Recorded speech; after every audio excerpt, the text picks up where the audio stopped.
What's up, everybody? Welcome to a new episode of MUT Tips. I'm your host, Sean Taylor from the Made Up Theater, and let's jump into today's topic, using the suggestion. So generally, improvised scenes are inspired by audience suggestions. Whether it's one suggestion to inspire the entire show, or whether it's multiple suggestions that inspire specific portions of the show, it's our way to convey to them that what they are seeing is truly improvised and truly a unique experience. But sometimes we can fall into traps of using the suggestion, and that means maybe using the suggestion too literally, or maybe overusing the suggestion to a point where the suggestion just becomes the scene. And we want the scenes to be about the relationships and the story that's unfolding, not about the suggestion. The suggestion is merely inspiration. So I'm going to give a few hints about how you can approach that suggestion.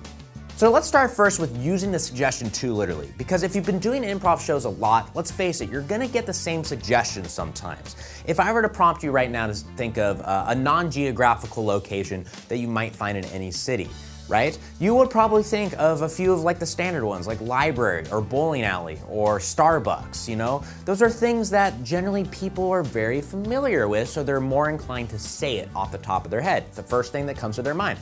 And I don't encourage shutting people down and saying, we won't take that, we won't take that. I say take those suggestions, but use them differently, you know? Try to start differently than you may have done it in the past. So for example, if the suggestion was bowling alley, rather than starting the scene with the default action of actually bowling, take it in a different direction. What are some other places that exist within a bowling alley? Maybe you're the pin setters in the back, or maybe you're in that really crummy bar that sells $3 drinks that are watered down, or maybe you're like in the bathroom on a first date, really nervous to go back out there and encounter your date. There's a lot of different ways that you can take it rather than just immediately starting with the go-to activity. So I say, think about the suggestion a little bit, you know? Take it somewhere different, take it somewhere new. So another trap that we might fall into when using the suggestion is overusing it, which is our way to show the audience that we are using your suggestion. It's clear as day.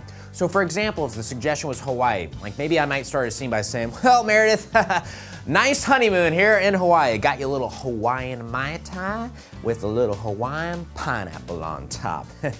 See, very on the nose, very expository. I use the suggestion 3 times in that first line of dialogue. It's overkill, right? And suggestions should be inspiration. They shouldn't be the whole scene, right? So it should be like, you know, a little eye test machine that you have. Number 1 is just the suggestion. Number 2 is inspiration. Number 3 is characters from that inspiration. And then the environment and relationships and yada, yada, yada, until we have the full picture. It shouldn't just be suggestion and that's our entire scene, right? We're bound to the suggestion. So instead of using the suggestion too literally, let's build bridges elsewhere. So think of it as an A to C philosophy, where A is the suggestion. Maybe the suggestion is dog. But instead of doing a scene about a dog, which is very common, let's go somewhere else. Let's think of B. What does dog make me think of? Dog makes me think of collar, because they wear collars, right? So boom, collar. And then I want to go a step further. Let's go to C. What does collar make me think of?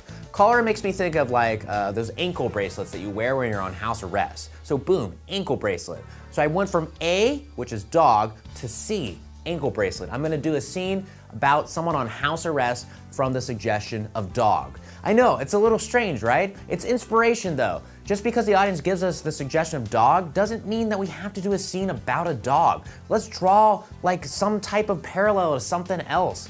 Let's bring it somewhere different rather than showing them something so literally. They see dogs all the time. They don't see people on house arrest all the time though. So that is something that we can convey differently. And you can practice this too. In a group circle, play the game of word association.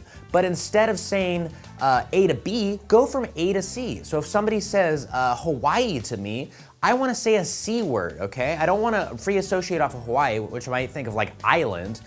Maybe instead I'll think of like, you know, prison.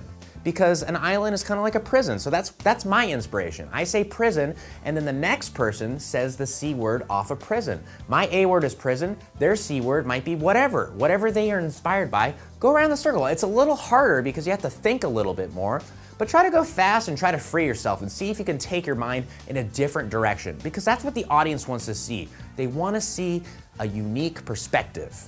And ladies and gentlemen, that concludes this episode of MUT Tips. Thank you so much for watching. Remember, the suggestion, don't be shackled to it. Be free on stage. If you enjoyed the video, like it down below, comment with something you would like addressed in a future video, subscribe on YouTube, follow us on Facebook, spread the word, share the video, all that fun stuff. Visit madeuptheater.com for more information about what we do. We got some really big plans coming up, especially our big move coming in mid-summer. Check it out. Thank you so much, everybody. I'll see you next week for another episode of MUT Tips.